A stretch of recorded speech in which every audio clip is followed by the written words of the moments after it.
Hey folks, welcome back to the channel, your home for all content Lord of the Rings home. There was a big interview that Tana did with game director Nick Reinhardt, where he discussed a lot of things, including Glyphs, which is going to be the next progression system in the game. It's basically like mods or ISO if you're coming from Swigo or MSF respectively. I didn't go into detail when I kind of did my summary video of that interview, but I wanted to spend a little bit of time talking about what they talked about in the interview, and then also some of my speculation and also some things I would like to see with the Glyph system rollout. So I've been talking about this a number of times, and I'm going to continue to talk about it in this video.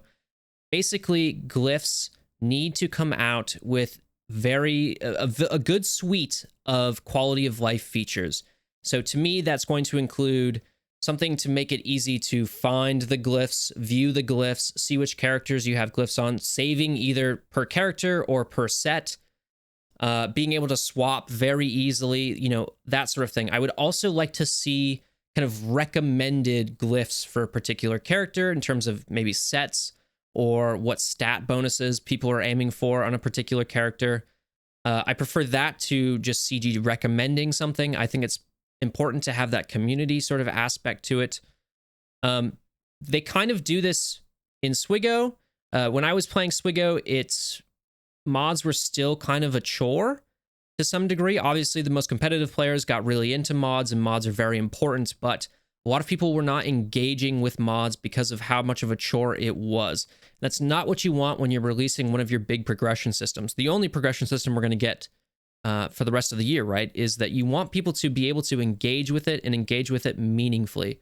So that's why I keep saying they need to roll out a suite of quality of life features to come with the mods. So one thing I would think they should also do is probably open up a little bit of API access. So right now you can't access a lot of player data.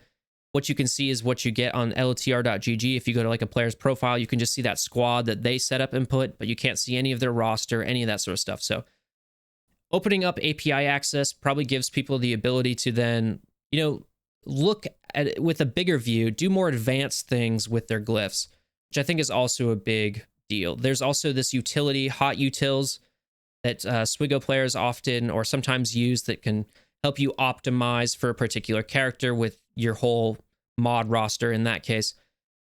But I think a lot of this needs to be just in-game. A lot of the basic stuff needs to be in-game when they roll it out. Let's quickly talk about set bonuses. Let me turn off my camera real quick, and then we'll slideshow it.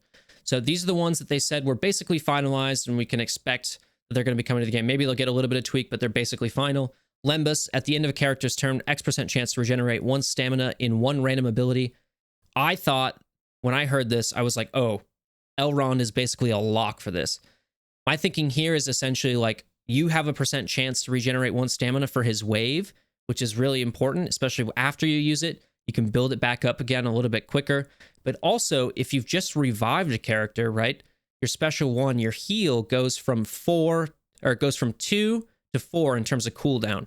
This could probably help your heal come back up a little bit faster, help your team survive a little bit longer.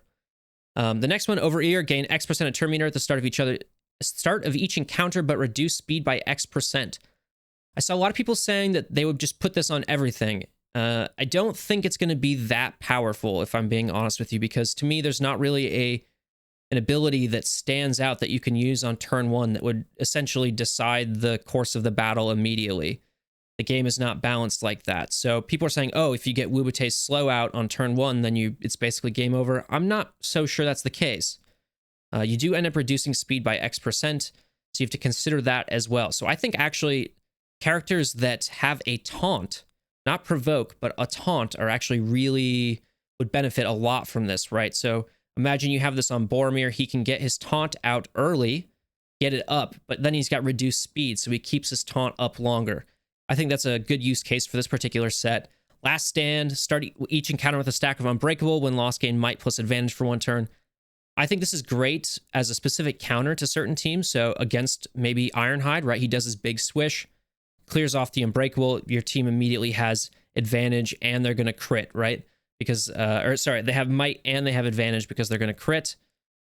I keep saying that wrong, but you know what I mean. So I think that's a pretty cool thing to have. Also, the Gondor squad, right? Massive boon removal on the other team. you remove the unbreakable and you basically ended up powering up the other team. So those are some good options. I really like the functionality that they have with these set bonuses that they've given us. Some other ones I was thinking about, obviously, I haven't spent as long thinking about them. So mine are kind of basic and standard, I would say. But I want to see something that has more healing focus. So possibly puts regeneration on that character or on the team. Something that's maybe more defensive focused. Adding block chance would be cool, even if it's just like a stat that you could add just on glyphs in general, but maybe having a block chance set or at something that adds armor or protection or triggers off of something that's happened to them. Maybe every time they get like a Bane, they get some, percentage block chance increase for the next attack. That would be kind of cool. And then obviously a very uncreative one is something like a berserk mode, right? So you increase the damage output of your character at the cost of taking more damage. But I think an interesting variation of that, which maybe I would like to see, is you actually have increased focus at the cost of having a decreased resistance. So able to apply a lot more Banes, but at the cost of, taking a lot more Banes on your character as well. So I think those are some interesting set bonuses. I'm actually really happy with the direction that they're moving for set bonuses. I much prefer this than something like the ISO system with their kind of secondary classes, and also just instead of flat stat increases. Let's get to the elephant in the room. Speed is a stat that's going to be available on Glyphs.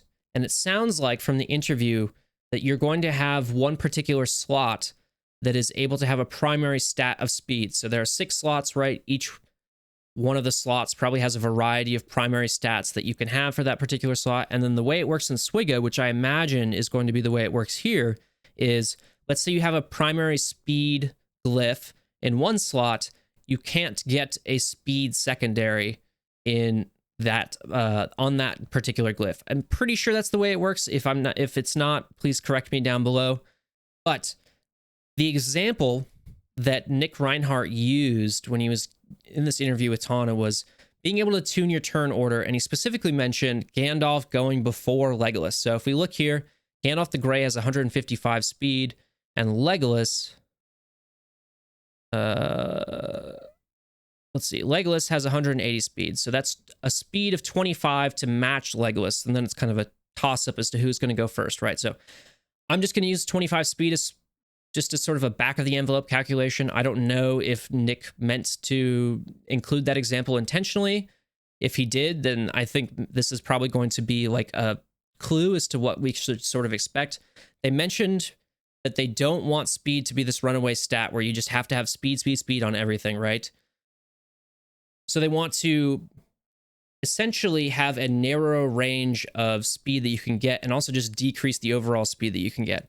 So if we assume that 25 is like what they're aiming for, somewhere between 25 and 30, I think you can break that down a number of ways. Let's say you have a 10 is the max you can get on the primary stat, and then you have 5 slots left over, and you would need to make that up with 15 to, let's say, get to that 25 number that he was talking about, where you could get Gandalf and Legolas at least even, right? And I think 25 speed is actually a pretty good sort of baseline. I think I would be pretty happy with 25 speed. So let's also look, we have at the range of speed between our characters, we have Orphers here, the Sonic the Hedgehog of the Goblins. 186 speed is currently the fastest character in the game. Brew here, the Brute, 120 speed. I'm not factoring in his passive here, but that is a difference in 66 speed between the fastest and the lowest character. So you definitely do not want, in my opinion, something over 30, because then you have characters who are meant to be going slower, going faster than some of the faster characters, which then means you have to also put speed on your fastest characters, and then that's when it becomes a runaway stat train. So again, somewhere between 25 and 30, I think is okay. Last thing I want to mention was speed. Dunhar has got a speed of 154. Why is that important? Because 4 of the orcs in chapter 1 of the raid have 154 speed. It's the Bomber, the Skull Crusher, the Fire Starter, and the Mangler. War Drummer's a little bit slower, and the War Guard I think is also slower, and the Shadow Seer is faster at, let's see, where's Nuraz? At 161. But let's just go with 154 speed. So if we have, let's say 25 speed here, that means that if you could get 25 speed, you could boost somebody up from 129 speed to basically be even with the 4 orcs in chapter 1 of the raid. And I think that's a pretty good benchmark. You can bring a lot of these characters up to be faster than the bomber and the skull crusher. I think that's going to make chapter 1 a lot easier. Obviously, with the bomber RNG changes, you may not need that, but I think for characters kind of growing into the raid or starting new, or maybe they're not as in a super active guild, or they feel like they can't, or they can't just progress past chapter 1. Not that they feel, but they just can't progress past chapter 1. Then this, I think, will give them an opportunity to do so, where you can boost some of your characters to be faster than the Skull Crusher, so you can either neutralize him right away or just being faster than the bomber, so that you can kind of prepare yourself, set yourself up for success. I think that's a pretty good baseline here. So basically 25 speed takes a lot of these characters and puts them over this chapter 1 mark in the raid. That's also another kind of piece of evidence that I'm using to say 25 speed seems about where they might land things. 25 to 30, I think, is probably going to be the max. I guess we'll find out, and you can all hold me to it. So now that I've talked a little bit about speed, I want to talk about some kind of final miscellaneous sort of things. So glyphs and their levels and abilities are essentially tied to gear tier. What I mean by that is basically the way he explained it was, let's say you have a character at gear 5. They have access to certain amount of power from the glyphs. You take that mod, you put it on a gear 8 character, it's going to have more access to more of the glyphs. You basically get a power up. It kind of scales the power based on your gear tier, right? It doesn't mean that you have to like re-upgrade it, or if you swap from G8 to G5, it's like you're locked out or whatever. You can swap between characters and it kind of scales the power accordingly to gear tier. Why I like that is because it makes gear more relevant to your character's progression. Right now, levels and stars matter the most. Obviously, stars matter the most, but gear is kind of left on the wayside, especially when it comes to stats. But if glyphs are tied to gear, then they kind of become more integral to your entire character's progression system.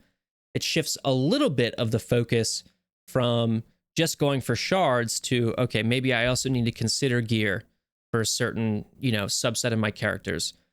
I think that's very, very important. You don't want to have just a progression system that's kind of left by the wayside. You're like, why am I even spending time on this? Is it just icing on the cake? No. In this case, it allows you to get access to more powerful glyphs. I think that's actually really, really key and really smart decision on their part.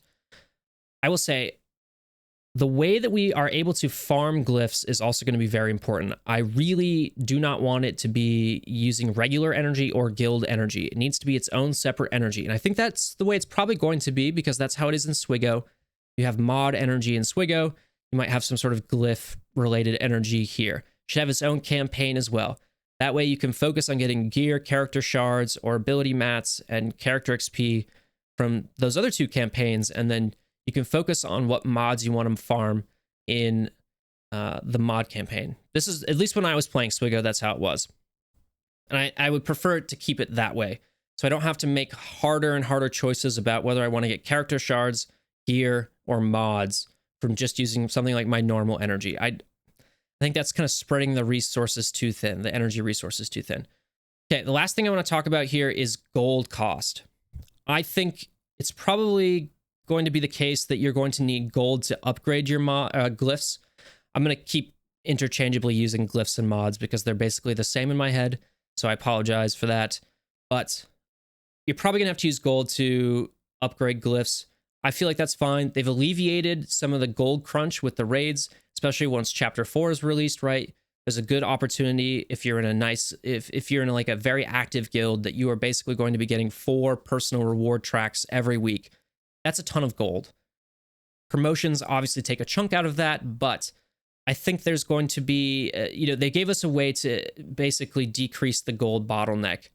XP is obviously still a big bottleneck, but I think what's going to end up happening is that they're going to add gold as a cost to the glyph system, and then that's kind of rein in the gold surplus, which I'm not claiming there's a gold surplus, but I think that's how they're going to be sort of viewing it, especially once all 4 of the raid chapters are out and people kind of doing this weekly and getting I would probably will end up being a surplus of gold. So I can imagine that. What I do not want is for it to cost gold to swap mods between characters.